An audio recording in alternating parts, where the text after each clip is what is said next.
Okay, in our efforts to understand what's gone on with the budget on this, the 29th of November 2023, we look at the Portugal Resident article entitled Socialists, in inverted commas, beat austerity, balanced budget gave country more freedom. That's the Prime Minister speaking there. The subtitle, PM gives a speech following approval of state budget. No questions allowed. This reporting today from Natasha Don. PM Antonio Costa gave his assessment of the PS Socialists' last 8 years in government following the approval of the 2024 state budget by the outgoing absolute majority government. It was a statement, says Lusa, without the right to questions.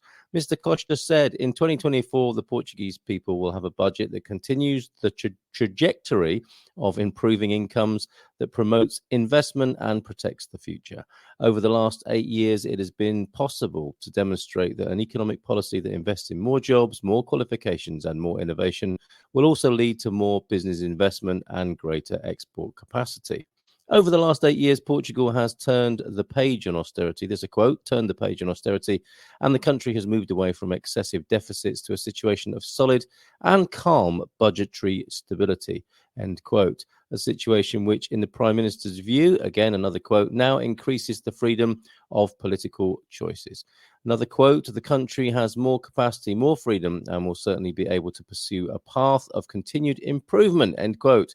He went on as outside a protest involving thousands showed the strength of feeling against the PM's perceptions. Isabel Camarinha, leader of CGTP, the Confederation of Portuguese Trade Unions, told the assembled crowd that the 2024 budget, far from improving incomes, was one of the right wing, her quote here, right wing with policies that leave the profits and privileges of the wealthy, in brackets, the wealthy minority, untouched. It's again a quote, it's a budget for politics that may be approved inside Parliament, in brackets, but which we reject here because of its contents, because of its choices, because it lacks measures that value labour and workers, improve public services, and bring greater social justice and territorial cohesion to the country. The PM extolled 8 years of economic convergence. This is a quote again, 8 years of economic convergence with the European Union, something that hasn't happened since the beginning of the century, and a trajectory, again in brackets, again in quotes, that will surely continue. Lusa adds that the Prime Minister was moved, in inverted commas, when the Socialist Party's parliamentary leader, Eurico Brilhante Dias, spoke of gratitude, a quote, for the results achieved during 8 years at the helm. Words that prompted a standing ovation from the Socialist MPs. Again, another quote there, words that prompted a standing ovation from the Socialist MPs. As expected today, Parliament approved the government's proposal for the 2024 state budget bill in what is called a final global vote, with the Socialist Party voting in favour, Livre and PAN abstaining, and all other parties, PSD, Chega, Iniciativa Liberal, PCP, and Bloco de Esquerda, voting against.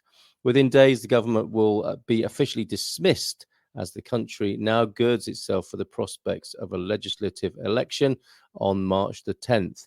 Digesting this afternoon's events, political commentators appear to have similar views to those of Isabel Camarinha and the crowd outside. José Gomes Ferreira, a veteran of political comings and goings, told SIC that Mr. Costa's speech was repetitive and monotonous, a quote, and essentially deluded, again a quote, because Antonio Costa's PS government has continued to be one of austerity, end quote.